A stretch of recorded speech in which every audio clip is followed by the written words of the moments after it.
Lecture du livre des Juges. En ces jours-là, Jephthé était un vaillant guerrier. L'Esprit du Seigneur s'empara de lui, et il traversa les pays de Galaad et Manassé, et Mispa de Galaad. De là il passa la frontière des fils d'Ammon. Jephthé fit alors ce vœu au Seigneur. Si tu livres les fils d'Ammon entre mes mains, la première personne qui sortira de ma maison, pour venir à ma rencontre quand je reviendrai victorieux, appartiendra au Seigneur, et je l'offrirai en sacrifice d'holocauste. Jephthé passa chez les fils d'Ammon pour les attaquer, et le Seigneur les livra entre ses mains. Il les battit depuis Aroër jusqu'à proximité de Minis, et jusqu'à Abel-Kéramim, soit le territoire de 20 villes. Ce fut une très grande défaite, et les fils d'Ammon durent se soumettre aux fils d'Israël. Lorsque Jephthé revint à Mispa, comme il arrivait à sa maison, voici que sa fille sortit à sa rencontre, en dansant au son des tambourins. C'était son unique enfant. En dehors d'elle, il n'avait ni fils ni fille.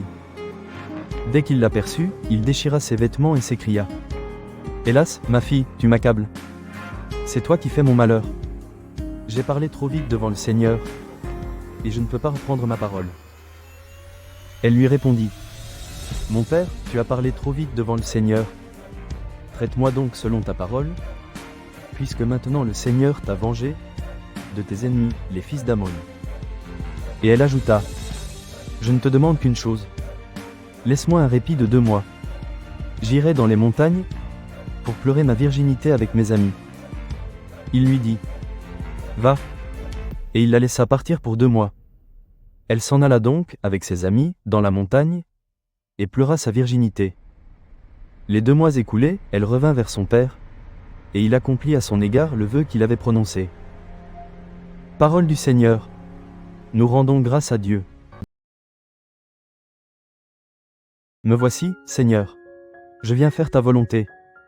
Heureux est l'homme qui met sa foi dans le Seigneur, et ne va pas du côté des violents, dans le parti des traîtres. Tu ne voulais ni offrande ni sacrifice, tu as ouvert mes oreilles. Tu ne demandais ni holocauste ni victime, alors j'ai dit : voici, je viens. Dans le livre est écrit pour moi ce que tu veux que je fasse. Mon Dieu, voilà ce que j'aime. Ta loi me tient aux entrailles. J'annonce la justice dans la grande assemblée. Vois, je ne retiens pas mes lèvres. Seigneur, tu le sais.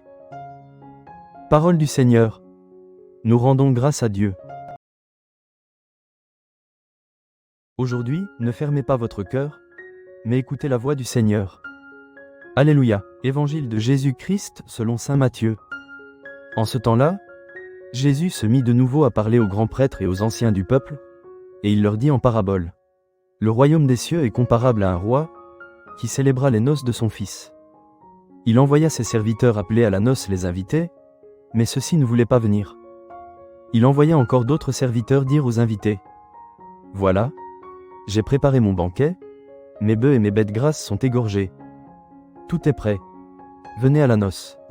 Mais ils n'en tinrent aucun compte et s'en allèrent, l'un à son champ, l'autre à son commerce. Les autres empoignèrent les serviteurs, les maltraitèrent et les tuèrent.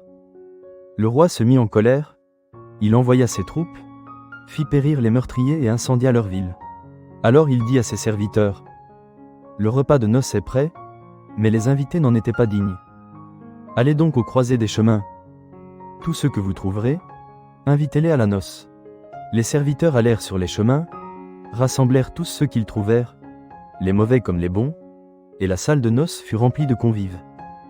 Le roi entra pour examiner les convives, et là il vit un homme qui ne portait pas le vêtement de noces. Il lui dit : mon ami, comment es-tu entré ici, sans avoir le vêtement de noces ? L'autre garda le silence. Alors le roi dit aux serviteurs : jetez-le, pieds et poings liés, dans les ténèbres du dehors. Là, il y aura des pleurs et des grincements de dents. Car beaucoup sont appelés, mais peu sont élus. Acclamons la parole de Dieu. Nous rendons grâce à Dieu.